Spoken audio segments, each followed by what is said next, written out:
శని ఆదివారాల పాటు 2 రోజులు నిర్వహించే ప్రకాశం డిస్ట్రిక్ట్ షటిల్ బ్యాడ్మింటన్ ఛాంపియన్షిప్ పోటీలు ఒంగోలులోని లార్డ్ కృష్ణ బ్యాడ్మింటన్ అకాడమీలో ఘనంగా ప్రారంభమయ్యాయి.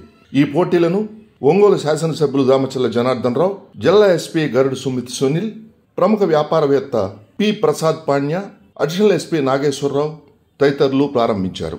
మొత్తం 140 మంది క్రీడాకారులు ఈ పోటీల్లో పాల్గొంటున్నట్లు అసోసియేషన్ ప్రతినిధులు తెలిపారు.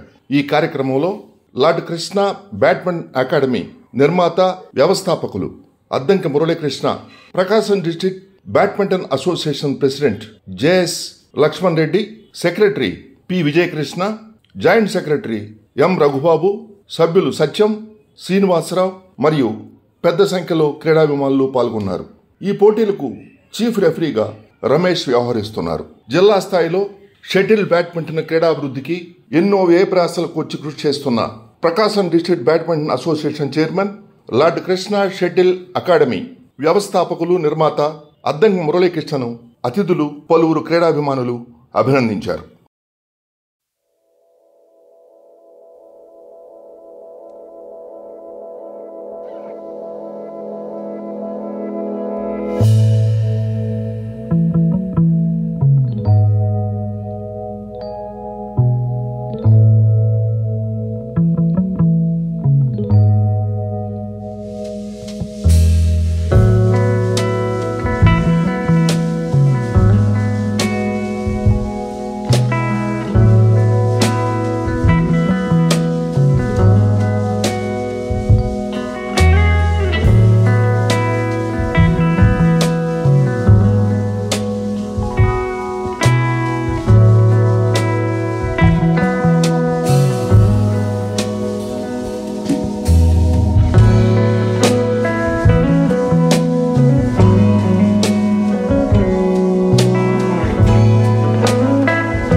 ఒంగోలులో లార్డ్ కృష్ణ బ్యాడ్మింటన్ అకాడమీలో 51వ జిల్లా బ్యాడ్మింటన్ పోటీల్లో ఈరోజు మన ఎస్పీ గారు అదేవిధంగా చాలామంది పెద్దలంతా కూడా రావటం ఇలా ప్రారంభించడం జరిగింది. దానికి ఇక్కడ ఎప్పటి నుంచో బ్యాడ్మింటన్లో అకాడమీలో ఎంతోమంది ట్రైనింగ్ క్లాసెస్ ఇక్కడ హాస్టల్ పెట్టి చాలా చక్కగా ఉంది. ఇలా 4 కోచ్లతో ఇక్కడ ఒక మంచి కార్యక్రమాన్ని కూడా బ్యాడ్మింటన్ కోచెస్ ఇవన్నీ కూడా చేయడం జరుగుతూ ఉంది. ఎవరైతే దీని మెంబర్స్ ఉన్నారో వాళ్ళందరినీ కూడా మనస్ఫూర్తిగా అభినందిస్తూ ఉన్నా. నేను కూడా ఫస్ట్ టైం వచ్చాను. ఫస్ట్ టైంలో నేను వచ్చి చూసాం. మన ఎస్పీ గారు ఇంతకు ముందు నుంచి కూడా వస్తూ ఉంటారని చెప్పారు. ఏదైనా కూడా ఇంత నీట్గా ఇంత డిసిప్లైన్ మేనర్లో ఒక బాగా అకాడమీ నడపడం అనేది ఉండే పరిస్థితుల్లో చాలా ఇబ్బంది అయినా కూడా వాళ్ళకి హాస్టల్ ఫెసిలిటీస్ అన్నీ ఇచ్చి కూడా ఒక మంచి కార్యక్రమాన్ని ఇక్కడ చేస్తున్నటువంటి వాళ్ళందరికీ కూడా మనస్ఫూర్తిగా నా అభినందనలు తెలియజేస్తూ ఆ కమిటీ సభ్యులందరికీ కూడా మురళీకృష్ణ కానీ, ప్రసాద్ కానీ, మన లక్ష్మారెడ్డి కానీ, విజయ్ కానీ, మన రఘు కానీ వీళ్ళందరికీ కూడా మనస్ఫూర్తిగా నా అభినందనలు తెలియజేస్తున్నాం. ఖచ్చితంగా ఇట్లాంటిది మన ఒంగోలులో కూడా రావాలి. అదేవిధంగా గ్రౌండ్ కూడా బయట టెన్నిస్ కోర్టు పెట్టాం. ఇవన్నీ కూడా టైంలో మనం స్పోర్ట్స్ని కూడా ఎంకరేజ్ చేసాం. ఈరోజు అన్ని జిల్లాలలో క్రికెట్ స్టేడియం ఉంది, మన దగ్గర లేదు. దాన్ని కూడా ప్లాన్ చేస్తున్నాం. క్రికెట్ స్టేడియం ఒకటి, మళ్ళీ ఇంకొక ఇండోర్ స్టేడియం ఒకటి, ఇవన్నీ కూడా చేస్తున్నాం. ఎంతోమంది ఈరోజు ఉండే పరిస్థితుల్లో ప్రతి ఒక్కరు కూడా స్పోర్ట్స్ యాక్టివిటీ అనేది చాలా ఇంపార్టెంట్. దాన్ని కూడా ప్రోత్సహిస్తాం. దాన్ని కూడా ఇంకా ఒంగోలులో మనకి షటిల్తో పాటు టెన్నిస్ కానీ మిగతా యాక్టివిటీస్ కూడా పెంచేదానికి మన వంతులు కృషి చేస్తాం. తప్పకుండా ఇవి కూడా వీళ్ళు హాస్టల్ పెట్టి మంచి కోచింగ్ ఇస్తూ ఉన్నారు, బ్యాడ్మింటన్ కోచింగ్ ఇస్తున్నారు. ఇలానే ఇంకా కూడా మనం చేయాల్సిన అవసరాలు ఉన్నాయి. మినీ స్టేడియంని కూడా వాడుకోవాల్సిన అవసరాలు ఉన్నాయి. దాన్ని కూడా మంచి పీటీని కానీ దాన్ని ఇదివరకు అంతా చేయలేదు. ఇప్పుడు దాన్ని అన్నీ కూడా మనం పర్సూ చేస్తాం. అకాడమీలో జిల్లా స్థాయిలో బ్యాడ్మింటన్ సెలెక్షన్ టోర్నమెంట్స్ జరుగుతున్నాయి. దానికి ఈరోజు గౌరవ ఎమ్మెల్యే గారితో పాటు వచ్చి ఈ టోర్నమెంట్ని ఇనాగ్రేట్ చేయడం జరిగింది. ఇక్కడ ఉన్న అన్ని ఫ్యాసిలిటీస్, ఇక్కడ ఉన్న అందరు పిల్లలకి ఎంతూజియాజం చూస్తే చాలా ఉల్లాసంగా అనిపించింది. సో ఇక్కడ ఉన్న అందరూ పిల్లలకి నా బెస్ట్ విషెస్, వాళ్ళకి మంచి ఫ్యూచర్ ఉంది. సో ఇలాంటి టోర్నమెంట్లు ఆర్గనైజ్ చేసినందుకు మురళీకృష్ణ గారికి, డిస్ట్రిక్ట్ అసోసియేషన్ సభ్యులకి నా ధన్యవాదాలు. ప్రకాశం జిల్లా బ్యాడ్మింటన్ అసోసియేషన్ తరఫున జిల్లా స్థాయి 51వ సెలక్షన్స్ని ఈరోజు లార్డ్ కృష్ణ బ్యాడ్మింటన్ అకాడమీ నందు ప్రారంభించినాము. దీనికి గాను ముఖ్య అతిథిగా మన ఒంగోలు ఎమ్మెల్యే గారు అయినటువంటి దామచర్ల జనార్దన్ గారు, అలాగే మన ఎస్పీ గారు గరుడు సుమిత్ గారు, ఇంకా మన మురళీ గారు, ఎల్కేఎస్ఏ చైర్మన్ ప్రతిపాటి ప్రసాదరావు గారు, అలాగే అడిషనల్ ఎస్పీ అయినటువంటి నాగేశ్వరరావు గారు ముఖ్య అతిథులుగా హాజరయ్యి ఈ కార్యక్రమాన్ని ప్రారంభించడం జరిగింది. అట్లాగే ఇది ఇవాళ రేపు 11 under 19, under 13, under 15, under 17, under 19, above 19 women's and boys వీళ్ళకి సంబంధించి సెలక్షన్స్ ఇవాళ రేపు జరుగుతాయి. ఈ కార్యక్రమానికి వచ్చిన మీడియా మిత్రులకి, అలాగే పిల్లల తల్లిదండ్రులకి, క్రీడాకారులకి అందరికీ నా కృతజ్ఞతలు తెలియజేసుకుంటూ సెలవు తీసుకుంటాను. 51వ ప్రకాశం డిస్ట్రిక్ట్ బ్యాడ్మింటన్ అసోసియేషన్ వాళ్ళు బ్యాడ్మింటన్ ఛాంపియన్షిప్ ప్రతి సంవత్సరం జరుగుతుంది. ఇది 51వ ఈవెంట్ అనమాట. ప్రకాశం డిస్ట్రిక్ట్ బ్యాడ్మింటన్ అసోసియేషన్ వాళ్ళు, ఆంధ్రప్రదేశ్ బ్యాడ్మింటన్ అసోసియేషన్ వాళ్ళ ఆధ్వర్యంలో ప్రతి జిల్లాలో ఇట్లాంటి కార్యక్రమాలు జరుగుతాయి. ఈ ఈవెంట్స్లో విన్నరు రన్నర్ని స్టేట్కి ప్రమోట్ చేస్తారు. స్టేట్లో జరిగే దాంట్లో విన్నర్ రన్నర్ని నేషనల్కి ప్రమోట్ చేస్తారనమాట. దానిలో భాగంగా ఇది ఉమ్మడి జిల్లాలో పాత డివైడెడ్ బాపట్ల కాకుండా అన్డివైడెడ్ ప్రకాశంలో ఈ టోర్నమెంట్ మనం నిర్వహించుకుంటున్నాం. దీనికి 147 మెంబర్స్ బాలబాలికలు అండర్ 11, 13, 15, 17, 19 మెన్ దీంట్లో జరుగుతుందన్నమాట. ఇవాళ రేపు జరుగుతాయి ఈ ఈవెంట్స్. రేపు ఫైనల్స్ జరుగుతాయి. ఫైనల్స్లో విన్నర్ని రన్నర్ని ఈ ఇద్దరిని స్టేట్కి ప్రమోట్ చేస్తారు. దీనికి మా Lord Krishna badminton academy Lord Krishna indoor స్టేడియంలో మేము దీనికి ఆతిథ్యం ఇవ్వడం జరిగింది. Badminton association Prakasam district association వాళ్ళు దీనికి ఆధ్వర్యంలో ఈ కార్యక్రమాన్ని మేము నిర్వహించుకుంటున్నాం. లక్ష్మారెడ్డి గారు ప్రెసిడెంట్ గారు, సెక్రటరీ విజయకృష్ణ గారు, మెంబర్ రఘుబాబు గారు, మేమందరం మిగతా మెంబర్స్ అందరం కలిసి ఈ కార్యక్రమాన్ని చేసుకుంటున్నాం.